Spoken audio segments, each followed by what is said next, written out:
Good morning, I'm Georgia Bodez and welcome to Exploration Navigation News. At the end of the Middle Ages, Western Europe had changed greatly from what it had been after the fall of Rome. Feudalism had disappeared and merchants and traders played a big role in economic growth. The people of the Renaissance were very eager for knowledge and had a thirst for riches. They were ready to explore the world around them. In this rebirth, the first great European explorations occurred. Their voyages starting from Spain, Portugal, England, France, and Holland. Today, we are going to be going into the past and talking to explorers from the Renaissance. Let's go over to Soraya Lalani, who will be speaking with a European expert on the riches of Asia.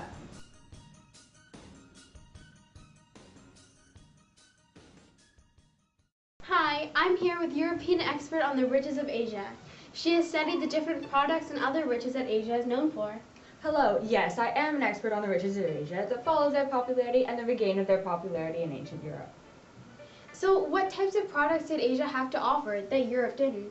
Well, there are many types of products that Asia offered, such as silk, sandalwood, teak, oils, gold, and jewels. Wow, that's quite a few. So why were these products so popular in Europe? Europeans, foreign places were full of wealth and mystery, so they were very intrigued to buy Asia's products because they were so unfamiliar with them. They stocked up on all these products so that they could get the full experience of the resources of the world. Unfortunately, limited quantities of these products were available to Europeans over the years. Now, I heard that after the Crusades, these luxurious items became more of a necessity in Europe. Is this true? It sure is. Once the Crusades had ended, more of the goods from Asia were brought to Europe. For example, before the Crusades, only the very rich could afford pepper. In fact, they bought it to eat as a delicacy for dessert. By the early 15th century, almost all Europeans used pepper in their daily life to flavor their meat that had been stored over the cold winter months. It sounded like these goods were becoming very popular in Europe. So how did Asia's goods get over to the European land? Asia could be reached only by overland trade routes. There were many difficulties that came with transporting these goods to Europe. What caused the fall of popularity of Asia's goods and products? Well, in 1453, the city of Constantinople fell to a Turkish army, ending the Eastern Roman Empire. This then closed the door to Eastern Asia. Even though this was a huge disaster for Venice and Genoa, people from Spain, Portugal, France, Holland, and England had no problem. If they could find new routes to Asia, then they could have goods such as silks, porcelain, spices, and even gold at their fingertips. That's when they started to consider sea routes to get to Asia. It sounds like the fall of Rome was tough on many different countries. So what happens next? Did Europe just forget about the riches of Asia? Absolutely not. The world was proven to be round as opposed to the old theory of it being flat. Then more trade routes opened up and Europeans were able to reach Asia by sailing westward. From this, other continents were discovered, growing the knowledge of the world once again. This has been Soraya Lalani here on location with our Asian riches expert. Back to you, George.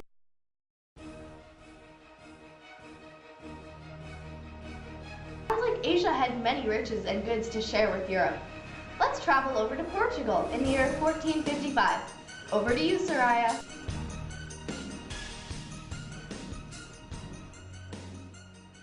Good morning, everyone. I am here in Portugal with Prince Henry the Navigator in year 1455. Prince Henry, I believe that you love ships and navigation. That's right, Soraya. I love ships and navigation.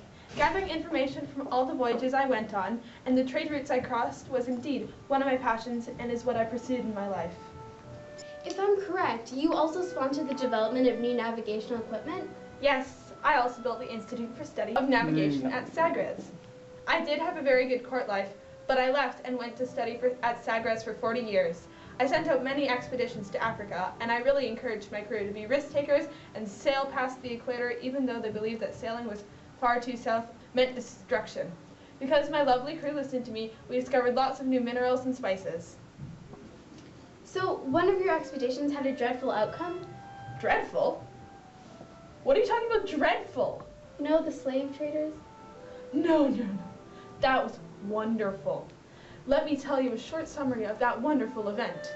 So, on one of our voyages, we were pleasantly sailing along when our Portuguese ship met an Arab slave trader ship.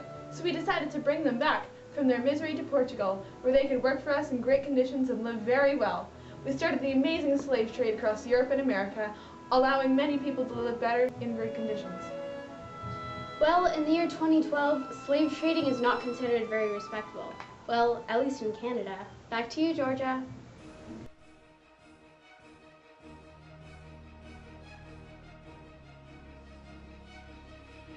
Sure have changed over time. Now Soraya is over with Christopher Columbus to talk about his voyages as a Spanish sea explorer. Soraya?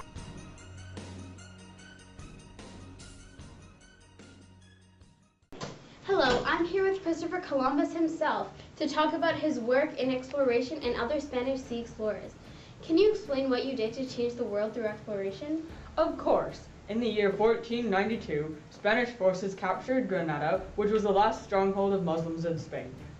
Queen Isabella and King Ferdinand were in power and wanted to participate with the spice and other goods trade with Asia. Luckily for Spain, I was able to navigate a route to Asia from Spain by sailing west. My voyages created a huge Spanish empire in the Americas and the Pacific Ocean. I changed Spain from a small, young country to a country in world power. Wow, that's incredible. What other voyages did you embark on? Well, when I was young, I studied the Ptolemy theory of geography and became convinced that the world was round and not flat. From this discovery, many voyages became possible and far less dangerous.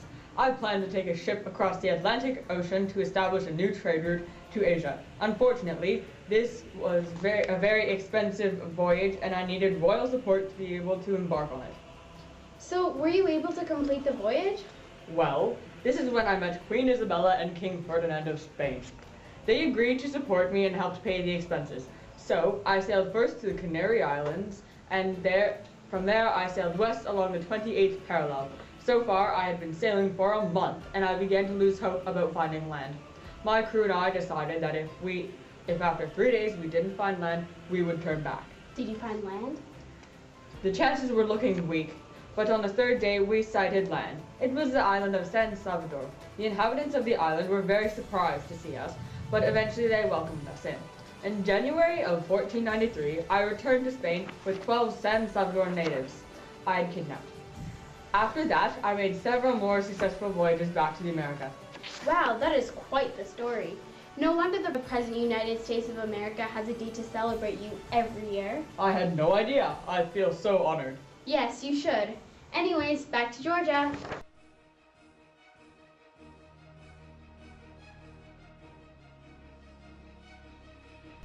That's incredible! I had no idea how much Columbus had discovered. So, what happened in 1525? Oh yes, the conquistadors. Let's see which conquistador Soraya is with.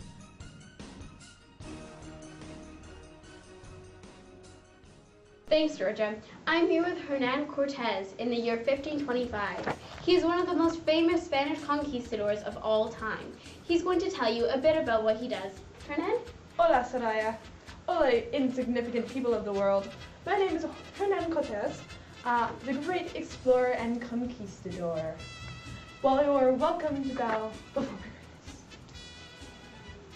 greatness. I think I'm good. I'm sure we've all heard of what you've done, but if you could tell us more about... Or maybe you could just call me magnificent. Great seems a little too modest.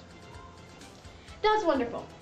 Now, if you could please tell us what you've done. Yes, I was getting there, no need to be rude. My most famous conquest was of the Aztec Empire in 1519. I sailed across to Mexico looking to find my fortune in the New World. My loyal crew stuck with me the whole way. But wasn't that because you burned your own ship so that they couldn't return home? Details. That's really not the point. I cleverly made an alliance with the Lascan, the enemies of the Aztec. My plan was to take over the Aztec Empire. Nice and simple. Fortunately, I came at the right time. The foolish leader of the Aztecs, Montezuma, was incredibly superstitious, and my arrival coincided with that of some white-skinned god, Quetzalcoatl or something like that. Don't you mean Quetzalcoatl? Yeah, that. Anyways, he welcomed me into his capital city. What an idiot. Well, we took him prisoner as a bribe to set himself free. He gave us the golden treasure. We kindly accepted and set him free. But wasn't Mozuma stoned to death by his own people because they thought he was a traitor? Yes, and he deserved it. What kind of person sacrificed a huge prize in order to save himself? Well, whatever. So, did you ever defeat the Aztecs? Of course.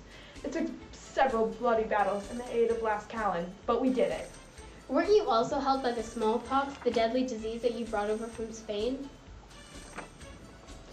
We would never do that. It's cheating. Okay, whatever you say, but within a year of your arrival, nearly 3.5 million Aztecs had died.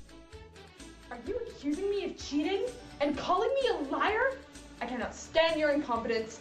Goodbye, Soraya. Ir a morir un llano. I have no idea what that means, but it can't be good.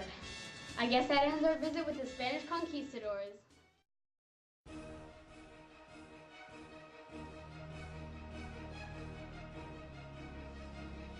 Wow, the conquistadors are really amazing. Look, now Soraya's in London with, I believe, a French man and an English woman. Let's take a closer look.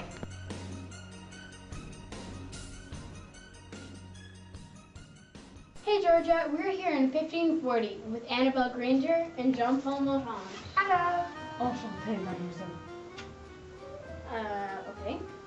Annabelle, you're from England, right? Rightio. I've always envied the Spanish and all the loot we've brought over from the New World. Et moi, mon chéri. But alas, none of the riches in this world compare to your beauty. So us, the English, built ships that were faster and stronger than any the Spanish could ever build. Oh yes, that must have given you a great advantage against the Spanish. Indeed it did. It gave us the ideal chance to loot the Spanish ships. We didn't even have to go that far into the ocean. We just had to attack their ship, kill their captain, and steal all their booty. Hey, isn't that illegal? Pretty sure it is. But our glorious Queen Elizabeth I completely supported the whole endeavour, and mostly because half of the treasure we collected went to her. Sounds like a great plan. Is there anything else noteworthy about English explorers around this time?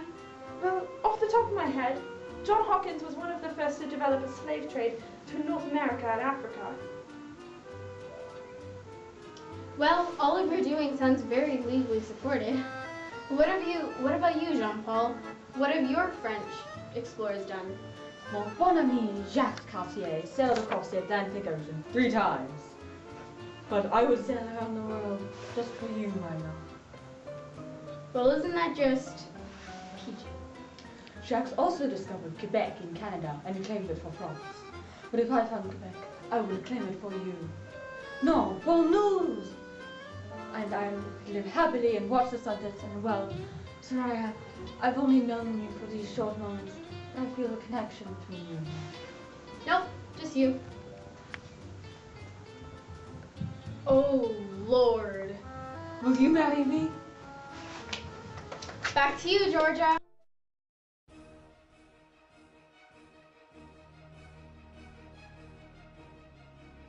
Hey, Soraya. Well, that was a wonderful show. So much changed in the world between the years of 1400 and 1700.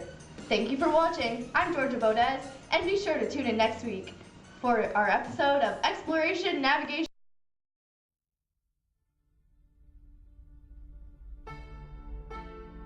Well, in 14...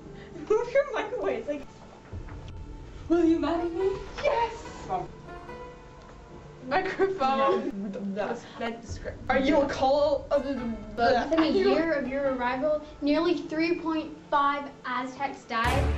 Oh yes, the conquistadors. Damn it! no, you can edit this. Just keep going, I'm ready. Okay. That's incredible. That's incredible. I had no idea. Georgia whips her hair back and forth. She whips her hair back and forth. I'm dizzy. Woo! I'm actually not.